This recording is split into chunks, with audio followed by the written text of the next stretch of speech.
Many freelancers worry that clients will fire them, replace them, get rid of them. It's a fact. Unfortunately, it happens. But what if I told you that there's a way to become indispensable to clients so they feel that they should not replace you? So imagine this, clients not wanting to fire you, but also choosing you as their go-to-market expert for their specific needs. And keep watching, because today I'm going to show you how to build relationships with clients that deliver so much value and make clients feel that they cannot replace you. So if you're ready, grab your pen, grab your paper, and let's get started.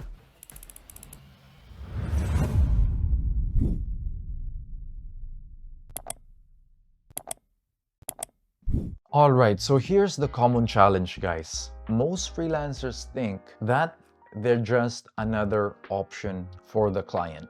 In some cases, that's true, but in most cases, what clients actually look for is a solid, reliable, long-term partner that can help grow with them. At least the good ones. And being able to find the right type of freelancer who can commit, who can stick, and who can showcase that long-term growth potential is more ideal than somebody that's just in it for, the gig, the payday, and then just in or out, right? It mostly depends on the task, but for long-term gigs and long-term client relationships, unfortunately, that is the truth. All right, so why does this happen? There's three main reasons, right? So the first one is that during your interactions with the client, there's a lack of a personal touch that builds strong client relationships. The second one is failure to consistently deliver beyond expectations. No consistency. And then the third one is not positioning yourself as an integral part of the team. When all of these three things happen, it leads to the client not seeing the freelancer or the worker as a valued employee and then making them feel like this person is replaceable. But you can change all of this by being a vital part of the client's team. Let's see how. All right, so the approach I'd like you to take is personalize, deliver, and partner. All right, so let's break it down. The first one is personalize. During each interaction, make it meaningful by making sure you understand the unique needs and preferences of the client during that call. Right? Make sure to personalize it. Active listening. Before you even open your mouth, you open your ears. And by actively listening, you get that feedback. You hear what they're looking for, what they're needing, and then that's how you then personalize your approach, right? You will need that. Second is deliver. What you want to do is consistently go above and beyond the expectations. Now, if you personalize it and then you're listening and then clients give you a target or some sort of benchmark or goal, clarify that with them and then make sure or try to see if it's realistic, not realistic. But what you want to do is consistently hit those goals or exceed those goals every single time. Or at least show that you are trying to learn or trying to avoid making mistakes in actually delivering what needs to be done. And then third one is partner. When you position yourself as a partner, you are now looking at the same goal as them. Try to understand what is the long-term goal or the North Star goal of the client. And then when you're doing your work, make sure to always align your activities on how you can achieve the goal, right?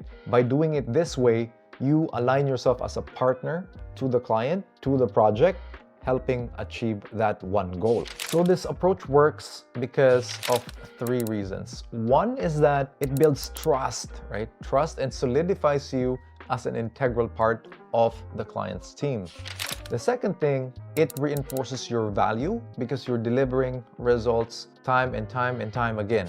And then the third one is it fosters a collaborative environment where the client feels like you're also already invested in the business, making them feel that you're irreplaceable. And by implementing these strategies, you will become an indispensable part of the client's team. All right, so let's take this to the real world. Let's say you have a client interaction and the client ends the call and says something like, "Thanks for your help. I'll let you know if I need anything else."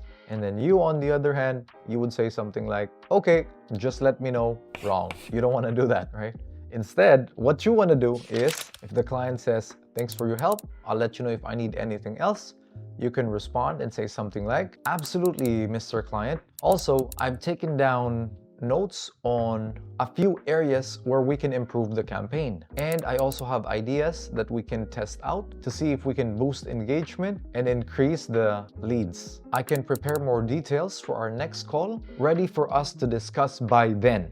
So doing it this way, the client may get impressed. They can say, oh, this person's actually putting time in to understand the needs of the business and then giving us ideas on how we can do it better or how we can improve things for the next call. And essentially what you're doing here is you're already booking the second date at the end of the first date, right?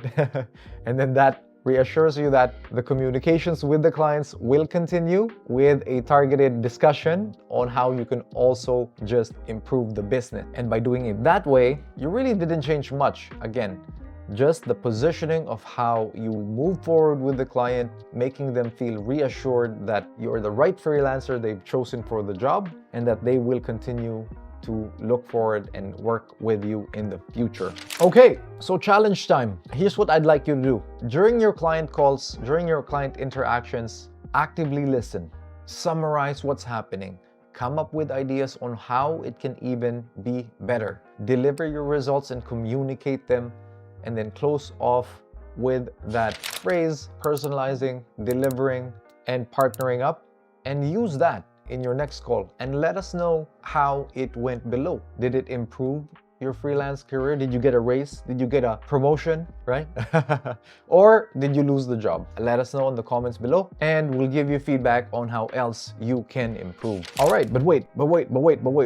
If you're curious about how freelancers are securing long-term clients that give them long-term high-value clients, then you might want to subscribe to the channel and click on that notification bell, because in the next video, I'm gonna break down the reason why some freelancers get long-term high-value clients and then other freelancers end up with bad clients with uncertainty and anxiety and frustration. So if you're interested, make sure to subscribe to the channel and I'll see you on the next one. Until then, peace.